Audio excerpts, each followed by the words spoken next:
मित्रों, एक छोटे से गांव में रहने वाली पायल अपनी मासूमियत और खूबसूरती के लिए जानी जाती थी। 20 साल की साधारण लड़की पायल अपने माता पिता के साथ रहती थी। गांव के पास एक घना जंगल था जिसे लोग भूतिया जंगल कहते थे। गांव में इस जंगल को लेकर कई डरावनी कहानियां प्रचलित थीं। लोगों का कहना था कि वहां अजीबोगरीब घटनाएं होती हैं, इसलिए कोई वहां जाने की हिम्मत नहीं करता था। पायल को बचपन से जंगलों का बहुत शौक था। वह अक्सर गांव के किनारे बैठकर जंगल की ओर देखा करती और सोचती कि वहां ऐसा क्या है जो सबको डराता है। एक दिन जिज्ञासा से भरी पायल ने इस रहस्य से पर्दा उठाने की ठानी। उसने अपनी योजना किसी से साझा नहीं की। अगली सुबह सूरज उगते ही पायल ने एक झोले में पानी की बोतल, कुछ खाने का सामान और एक टॉर्च रखी और जंगल की ओर निकल पड़ी। जंगल के किनारे पहुंचकर उसने गहरी सांस ली और अंदर कदम रखा। जंगल का नजारा बेहद खूबसूरत था। ऊंचे ऊंचे पेड़, पक्षियों की चहचहाहट और ठंडी हवा। पायल को लगा कि लोगों ने इस जंगल के बारे में जो भी डरावनी कहानियां सुनाई थीं, वे सब झूठी थीं। जंगल में चलते चलते उसे लगभग आधा घंटा बीत चुका था। अचानक उसे महसूस हुआ कि कोई उसे देख रहा है। उसने रुककर चारों ओर देखा, लेकिन कुछ नजर नहीं आया। उसे लगा कि यह उसका भ्रम है। वह आगे बढ़ी, लेकिन थोड़ी दूर जाने के बाद उसने पीछे से सूखे पत्तों की चरमरा की आवाज सुनी। डरते डरते उसने मुड़कर देखा। वहां एक विशाल गोरिल्ला खड़ा था। वह लगभग 1 फुट लंबा था और उसकी आंखों में एक रहस्यमयी चमक थी। पायल का दिल जोर जोर से धड़कने लगा। उसे लगा कि गोरिल्ला उस पर हमला करेगा, लेकिन गोरिल्ला ने कोई हरकत नहीं की। वह बस शांत खड़ा पायल को घूर रहा था। पायल ने धीरे धीरे पीछे हटने की कोशिश की, लेकिन तभी गोरिल्ला ने अपनी लंबी भुजाएं फैलाकर उसका रास्ता रोक लिया। उसने अपनी गहरी आवाज में कुछ अजीब से संकेत किए। पायल को महसूस हुआ कि गोरिल्ला उस पर हमला नहीं कर रहा, बल्कि उसे कुछ बताने की कोशिश कर रहा है। गोरिल्ला ने अचानक जमीन से एक बड़ा पत्ता उठाया और पायल की ओर बढ़ाया। पायल डरते डरते पत्ता लेने के लिए आगे बढ़ी। पत्ते पर अजीब तरह के निशान बने हुए थे जो किसी गुप्त संदेश जैसे लग रहे थे। गोरिल्ला ने फिर से इशारे किए, मानो उसे अपने पीछे आने को कह रहा हो। पायल के भीतर डर और जिज्ञासा का अजीब सा संगम था। आखिरकार उसने हिम्मत जुटाई और गोरिल्ला के पीछे पीछे चलने लगी। कुछ ही देर में वे एक गुफा के पास पहुंचे। गोरिल्ला ने गुफा की ओर इशारा किया, मानो उसे अंदर जाने को कह रहा हो। पायल ने झिझक हुए गुफा के अंदर झांका। वहां उसे कुछ चमकता हुआ दिखाई दिया। उसने पास जाकर देखा तो वह एक चमचमा आता हुआ हार था। हार के पास ही एक पुरानी डायरी रखी थी। पायल ने डायरी उठाई और उसे खोलकर पढ़ने लगी। जैसे ही उसने पहला पन्ना पलटा, अचानक उसे ऐसा महसूस हुआ मानो किसी ने उसे पीछे से धक्का दिया हो। उसने तुरंत पलट कर देखा, लेकिन वहां कोई नहीं था। गोरिल्ला गुफा के बाहर खड़ा था। उसकी आंखों में कुछ कहने की कोशिश का दर्द झलक रहा था। डायरी के पन्नों पर लिखी बातें बेहद अजीब थीं। उसमें लिखा था कि यह गोरिल्ला कभी इंसान था, लेकिन एक प्राचीन श्राप के कारण वह इस रूप में बदल गया।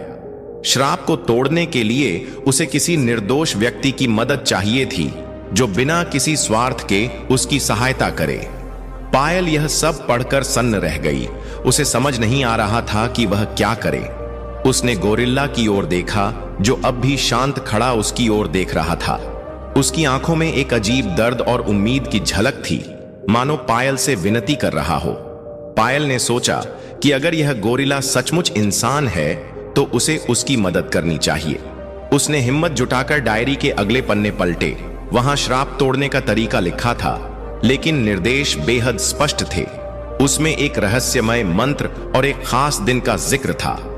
पायल को समझ नहीं आ रहा था कि वह क्या करे, लेकिन गोरिल्ला ने फिर से इशारे किए और उसे अपने साथ जंगल के और अंदर ले जाने लगा। जंगल में चलते हुए पायल ने महसूस किया कि गोरिल्ला लगातार चौकन्ना है, मानो उसे किसी का डर हो। वह बार बार इधर उधर देखता और तेज चलने लगता। पायल का दिल बेचैन था, लेकिन वह उसके साथ चलती रही। कुछ देर बाद वे एक छोटी सी झील के पास पहुंचे। झील का पानी शांत और रहस्यमय था। गोरिल्ला ने पायल को इशारे से झील के पानी में झांकने को कहा। जैसे ही पायल ने झील में झांका, उसने देखा कि पानी में उसका प्रतिबिंब अजीब सा दिख रहा था। ऐसा लग रहा था जैसे झील के भीतर से कोई अदृश्य शक्ति उसे अपनी ओर खींच रही हो। पायल घबराकर पीछे हटने लगी, लेकिन गोरिल्ला ने उसका हाथ पकड़ लिया। उसने इशारे से समझाया कि डरने की जरूरत नहीं है। तभी झील के पानी से अचानक एक रहस्यमय आवाज गूंजी। वह आवाज गहरी और गूंजती हुई थी। उसने कहा, अगर तुम इस गोरिल्ला की मदद करना चाहती हो तो तुम्हें अपनी सबसे कीमती चीज का त्याग करना होगा। पायल यह सुनकर सन्न रह गई। उसने गोरिल्ला की ओर देखा, जो बेचैनी से झील की ओर देख रहा था। उसकी आंखों में उम्मीद और दर्द का अजीब मेल था। ऐसा लग रहा था मानो वह पायल से अपनी तरफदारी की गुहार कर रहा हो। पायल का मन सवालों से भर गया। क्या यह गोरिल्ला सचमुच निर्दोष है? क्या मैं इसकी मदद करके किसी बड़े खतरे में पड़ जाऊंगी? झील की आवाज ने एक बार फिर कहा, तुम्हारे पास ज्यादा समय नहीं है, फैसला करो। पायल की सांसें तेज हो गई। वह झील से उठती आवाजों को सुनकर अंदर तक सहम गई थी। उसके सामने दो रास्ते थे, या तो वह गोरिल्ला की मदद करके इस रहस्य का हिस्सा बने या अपनी जान बचाकर लौट जाए। उसकी आंखें गोरिल्ला पर टिकी रहीं, जो अब भी शांत खड़ा दर्द और उम्मीद भरी नजरों से उसे देख रहा था। गोरिल्ला के चेहरे की बेचैनी और दर्द साफ झलक रहा था। पायल को समझ नहीं आ रहा था कि वह क्या करे। झील की आवाज ने फिर से गूंजते हुए कहा, तुम्हें जल्दी फैसला करना होगा। गोरिल्ला को इंसान बनाने के लिए तुम्हें अपनी सबसे कीमती चीज का त्याग करना होगा। पायल ने झील की ओर देखा और धीमे स्वर में पूछा, मेरी सबसे कीमती चीज क्या है? झील की आवाज ने उत्तर दिया, यह तुम्हारे दिल से तय होगा। जो चीज तुम्हें सबसे प्रिय है वही त्याग करनी होगी। पायल गहन सोच में पड़ गई। उसके पास ऐसा क्या था जिसे वह सबसे अधिक प्रिय मानती थी? उसका परिवार, उसकी स्वतंत्रता या उसकी अपनी पहचान? उसने गोरिल्ला की ओर देखा, जिसकी आंखों में उम्मीद और दर्द का अजीब सा मिश्रण था। पायल ने अपने अंदर की हिम्मत जुटाई और कहा, मैं त्याग के लिए तैयार हूं, लेकिन मुझे पहले यह जानना होगा कि तुम कौन हो और तुम्हारे साथ ऐसा क्यों हुआ। गोरिल्ला ने झील के पानी की ओर इशारा किया। अचानक झील के पानी में लहरें उठने लगीं और उसमें एक कहानी उभरने लगी।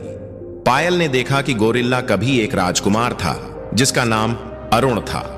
अरुण एक शक्तिशाली राज्य का उत्तराधिकारी था, सुंदर, साहसी और नेक दिल। लेकिन एक दिन उसने जंगल में एक रहस्यमयी महिला की मदद करने से इनकार कर दिया। वह महिला एक जादूगरनी थी।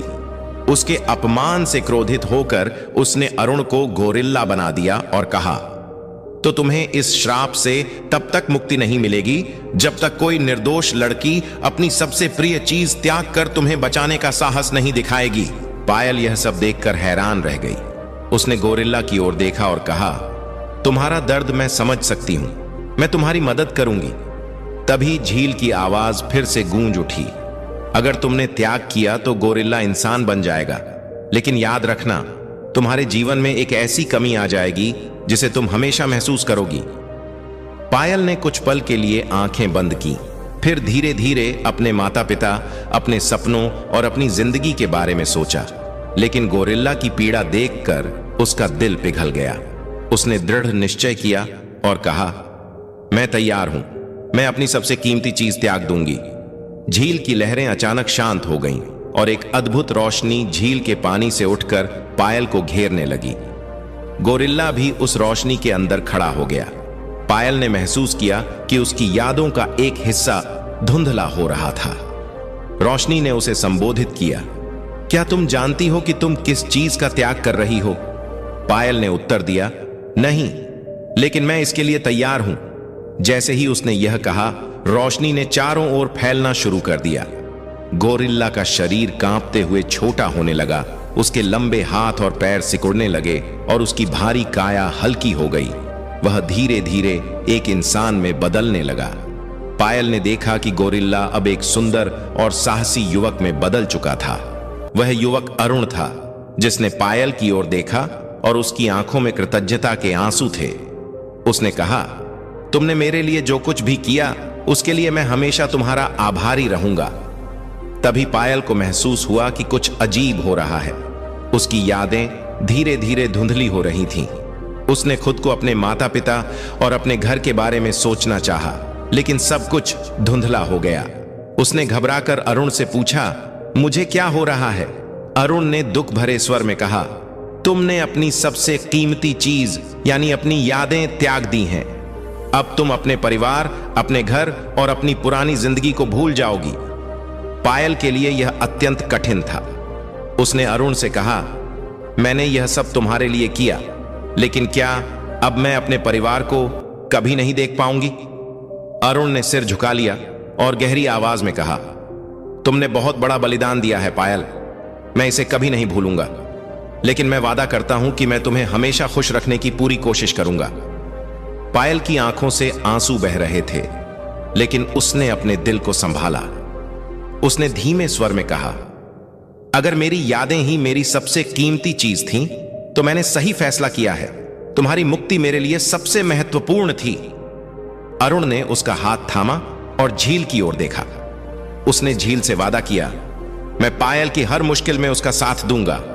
झील ने दोनों को आशीर्वाद दिया और कहा, तुम्हारा मिलन अब एक बड़े उद्देश्य के लिए है।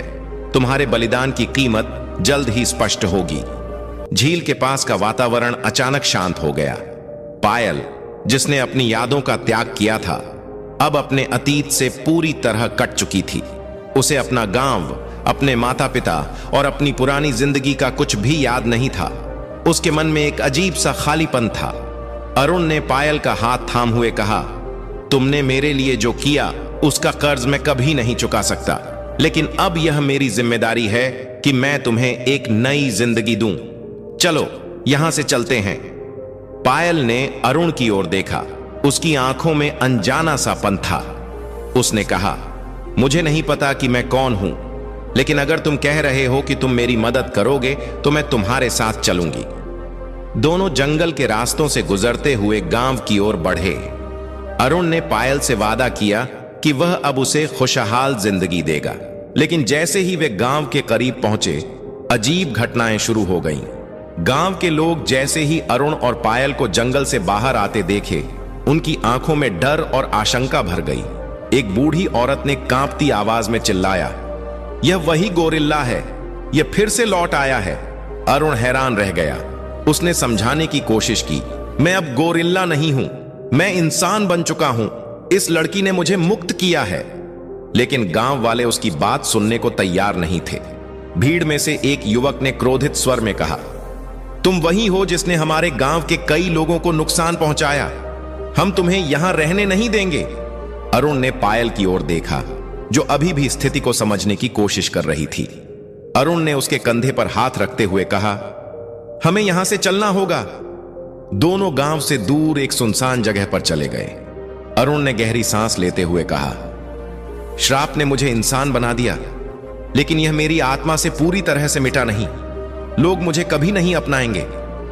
पायल, जो अब अपने अतीत से पूरी तरह अनजान थी, ने गंभीर स्वर में कहा, मैं सब कुछ नहीं समझ पाई हूं, लेकिन अगर यह सच है तो हमें इस श्राप का असली कारण खोजना होगा। हो सकता है इसका अंत अभी बाकी हो।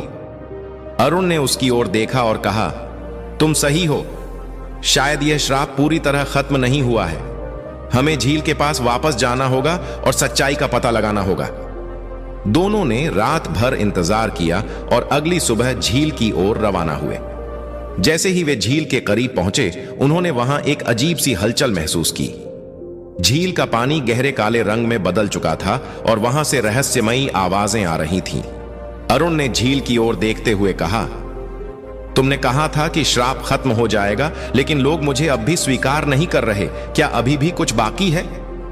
झील से एक गूंजती हुई आवाज आई, तुम्हारा श्राप खत्म हो चुका है, लेकिन पायल का बलिदान अधूरा है। जब तक उसका बलिदान पूरा नहीं होगा, श्राप पूरी तरह खत्म नहीं होगा। पायल ने चौंक कर पूछा, मेरा बलिदान अधूरा? मैंने तो अपनी यादों का त्याग कर दिया है, अब और क्या बाकी है? झील की गूंजती आवाज ने उत्तर दिया, तुमने अपनी यादों का त्याग किया, लेकिन यह बलिदान केवल तुम्हारे अतीत को छूता है। इस श्राप को पूरी तरह खत्म करने के लिए तुम्हें अपनी आत्मा की गहराई से त्याग करना होगा। अरुण का चेहरा गुस्से और पीड़ा से भर गया। उसने झील की ओर चिल्लाकर कहा, यह अन्याय है। उसने पहले ही बहुत कुछ खो दिया है, मैं इसे सहन नहीं कर सकता। लेकिन झील की शांत स्थिर आवाज गूंजी, यह श्राप उसी त्याग से बंधा है। अगर वह यह त्याग नहीं करती तो तुम फिर से उसी गोरिल्ला के रूप में लौट जाओगे और इस बार तुम्हें कोई बचा नहीं सकेगा। पायल की आंखों में आंसू छलक आए।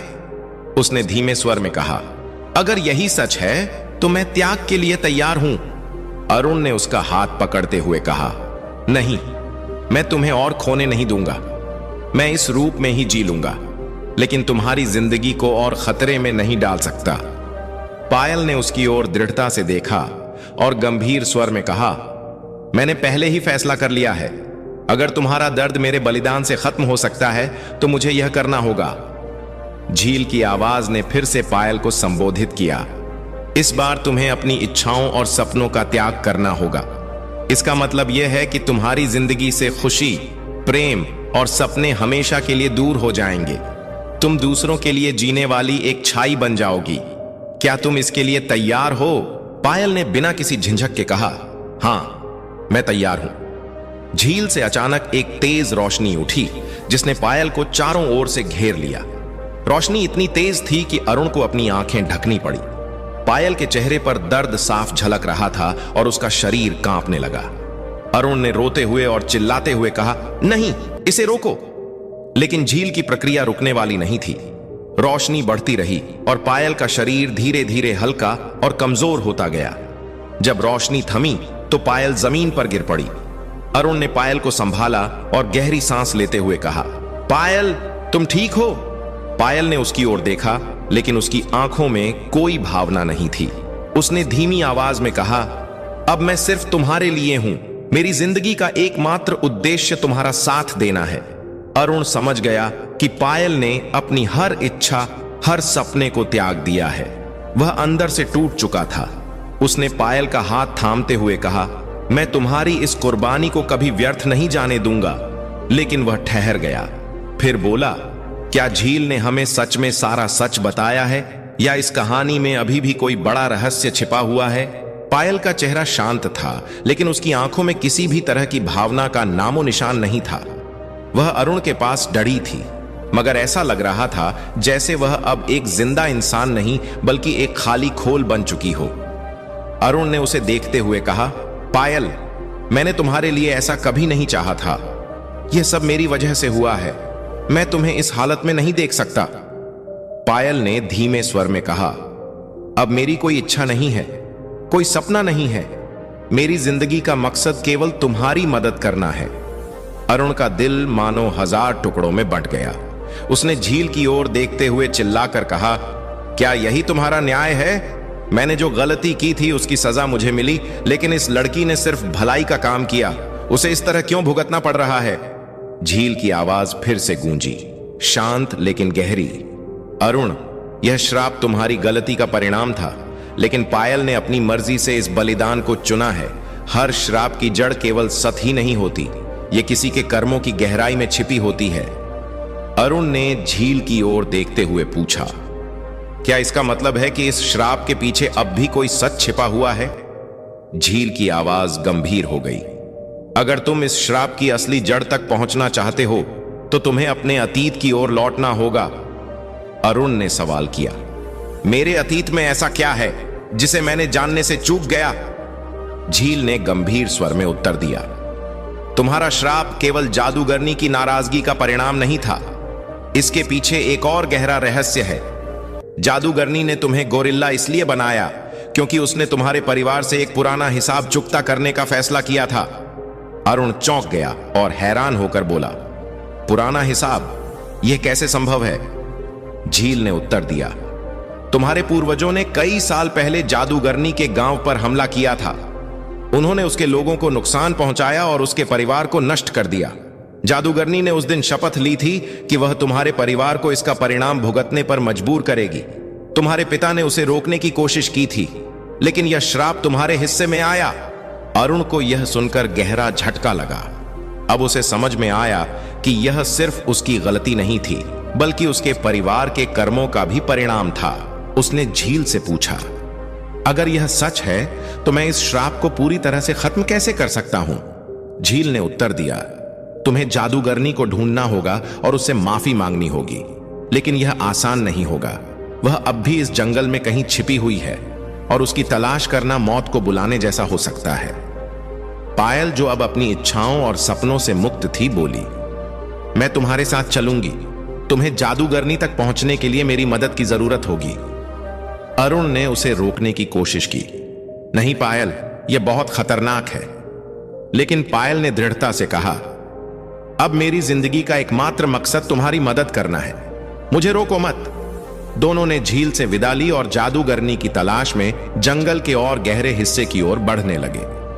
जंगल अब और भी अंधकारमय और डरावना हो गया था। जगह जगह खतरनाक जंगली जानवरों की आवाजें गूंज रही थीं, लेकिन दोनों ने अपने कदम नहीं रोके। कुछ समय बाद उन्हें एक पुरानी और जर्जर सी झोपड़ी दिखाई दी। झोपड़ी से धुआं निकल रहा था और चारों ओर और काले रंग की लताएं फैली हुई थीं। अरुण ने पायल की ओर देखा और कहा, यह शायद वही जगह है। दोनों झोपड़ी के पास पहुंचे और दरवाजे को खटखटाया। अंदर से एक कर्क आवाज आई, कौन है? क्या तुम नहीं जानते कि इस जगह पर आना मना है? अरुण ने दरवाजे के पास खड़े होकर कहा, मैं अरुण हूं। मैं तुम्हारे सामने माफी मांगने आया हूं। मेरे परिवार ने जो कुछ भी किया उसके लिए मैं शर्मिंदा हूं। कृपया मेरा श्राप खत्म कर दो। दरवाजा खुला और एक बूढ़ी औरत बाहर आई। उसके बाल सफेद और बिखरे हुए थे और उसकी आंखें गहरी और डरावनी थीं। उसने अरुण को देखा और कहा, तुम्हें माफी मांगने के लिए यहां आने की हिम्मत कैसे हुई? क्या तुम्हें लगता है कि सिर्फ माफी से सब कुछ ठीक हो जाएगा? अरुण ने दृढ़ता से कहा, जानता हूं कि माफी काफी नहीं है, लेकिन मैं अपनी गलती सुधारने के लिए कुछ भी करने को तैयार हूं। जादूगरनी ने पायल की ओर देखा और कहा, यह लड़की कौन है? क्या यह भी तुम्हारे परिवार का हिस्सा है? पायल ने शांत स्वर में कहा, मैं इस पर अपना सब कुछ निछावर कर चुकी हूं। अब मेरी इस दुनिया में कोई पहचान नहीं है। जादूगरनी हंस पड़ी और बोली, यह लड़की तुम्हारे लिए सबसे बड़ी ताकत और सबसे बड़ी कमजोरी है। अगर तुम सच में अपने श्राप को खत्म करना चाहते हो तो तुम्हें अपना सबसे बड़ा बलिदान देना होगा। अरुण ने चौंक कर पूछा, सबसे बड़ा बलिदान? वह क्या है? जादूगरनी ने गंभीर स्वर में उत्तर दिया, तुम्हें इस लड़की को हमेशा के लिए छोड़ना होगा। अरुण ने यह सुनकर गहरी चुप्पी साध ली। पायल को हमेशा के लिए छोड़ने का विचार उसके दिल को भीतर से चीरने जैसा था। उसने पायल की ओर देखा जो शांत खड़ी थी, लेकिन उसकी आंखों में अब कोई भावना नहीं थी। वह अब एक खाली खोल बन चुकी थी जिसे केवल अरुण की मदद करना ही एकमात्र उद्देश्य बन चुका था। अरुण ने गहरी सांस ली और जादूगरनी से कहा, तुम्हारा प्रस्ताव असंभव है। मैंने पायल की वजह से अपनी मानवता वापस पाई है। वह मेरी सबसे बड़ी ताकत है। मैं उसे नहीं छोड़ सकता। जादूगरनी ने ठंडी हंसी के साथ कहा, तो तुम्हें यह भी स्वीकार करना होगा कि तुम्हारा श्राप कभी पूरी तरह खत्म नहीं होगा। तुम्हारी किस्मत में हमेशा अधूरी मुक्ति ही रहेगी। अरुण ने पायल की ओर मुड़कर कहा, मैं तुम्हें छोड़ने का ख्याल भी नहीं कर सकता। तुमने मेरे लिए सब कुछ खो दिया। मैं तुम्हें अकेला छोड़ सकता हूं? पायल ने शांत स्वर में कहा, अगर यही रास्ता है तो तुम इसे अपनाओ। मेरी इच्छाएं और सपने पहले ही खत्म हो चुके हैं। तुम्हारी मुक्ति मेरे लिए सबसे बड़ी बात है। अरुण का दिल टूट गया, लेकिन पायल की आत्मीयता और त्याग ने उसे मजबूर कर दिया कि वह इस प्रस्ताव पर गंभीरता से विचार करे। उसने जादूगरनी से कहा, क्या यह श्राप तब खत्म होगा जब मैं पायल को छोड़ दूंगा? जादूगरनी ने उत्तर दिया, हाँ, लेकिन याद रखो, तुम्हें उसे केवल छोड़ना नहीं है, तुम्हें उसे भूलना होगा हमेशा के लिए। और यह प्रक्रिया आसान नहीं होगी। तुम्हारे मन, शरीर और आत्मा को गहरा दर्द सहना पड़ेगा। अरुण ने कुछ पल सोचा, फिर उसने अपने दिल पर पत्थर रखते हुए कहा, अगर यही एकमात्र रास्ता है तो मैं तैयार हूं। जादूगरनी ने झोपड़ी से एक चमकता हुआ पानी का कटोरा निकाला और कहा, इस कटोरे में एक जादुई मिश्रण है। इसे पीते ही तुम्हारी यादें धीरे धीरे धुंधली हो जाएंगी। तुम पायल को भूल जाओगे, लेकिन याद रखना, यह प्रक्रिया तुम्हारे मन और शरीर पर गहरा प्रभाव डालेगी। अरुण ने कटोरा हाथ में लिया और पायल की ओर देखा। उसने कहा, पायल, मैं यह सब तुम्हारे लिए नहीं बल्कि तुम्हारी कुर्बानी को सार्थक बनाने के लिए कर रहा हूं। मुझे माफ करना अगर मैंने तुम्हें दुख पहुंचाया हो। पायल ने हल्की मुस्कान के साथ कहा, तुम्हारे लिए मैंने सब कुछ त्याग दिया। अगर तुम्हारी मुक्ति से मेरा बलिदान सफल होता है तो मुझे कोई दुख नहीं होगा। अरुण ने गहरी सांस ली और औषधि पी ली। जैसे ही उसने कटोरा खाली किया, उसका सिर घूमने लगा, उसकी आंखें बंद होने लगीं और उसके शरीर में तीव्र दर्द महसूस होने लगा।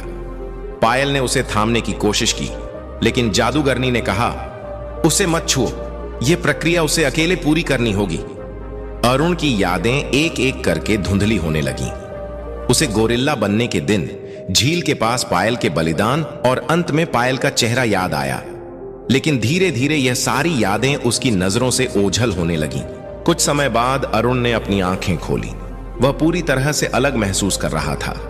उसे कोई दर्द नहीं था, लेकिन उसकी आंखों में एक गहरा खालीपन था। उसने चारों ओर देखा और पूछा, मैं यहां कैसे आया और यह लड़की कौन है? जादूगरनी मुस्कुराते हुए बोली, तुम अब आजाद हो, तुम्हारा श्राप खत्म हो चुका है, लेकिन तुम्हें यह याद नहीं रहेगा कि यह कैसे हुआ। पायल ने अरुण को देखा, लेकिन अब उसकी आंखों में कोई आंसू नहीं थे। वह जानती थी कि अरुण अब उसे कभी याद नहीं करेगा। उसने धीरे से कहा, अब तुम्हारी जिंदगी शुरू हो सकती है। जादूगरनी ने पायल की ओर देखा और कहा, तुमने जो बलिदान दिया है वह अमर रहेगा। अब तुम इस दुनिया में एक परछाई बनकर रहो, जिसका कोई अस्तित्व नहीं होगा। पायल ने सिर झुका लिया और अपने दिल को संभालते हुए कहा, अगर मेरा बलिदान किसी की जिंदगी को बेहतर बना सकता है तो मुझे इसका कोई दुख नहीं। अरुण ने जादूगरनी को धन्यवाद दिया और जंगल से बाहर निकल गया। वह अब पूरी तरह से आजाद था, लेकिन उसे इस आजादी की असल कीमत का कभी पता नहीं चलेगा। पायल ने जादूगरनी से पूछा, अब मेरी जिंदगी का क्या होगा? जादूगरनी ने उत्तर दिया, तुम अब एक रहस्यमय शक्ति का हिस्सा बन चुकी हो। तुम्हारा अस्तित्व अब दूसरों की मदद करने में समाहित हो जाएगा। जब तक तुम्हारा कार्य पूरा नहीं होता, तुम्हारी आत्मा इस जंगल में भटकती रहेगी। पायल ने शांत स्वर में कहा, अगर यही मेरी नियति है तो मैं इसे पूरी तरह से स्वीकार करती हूं।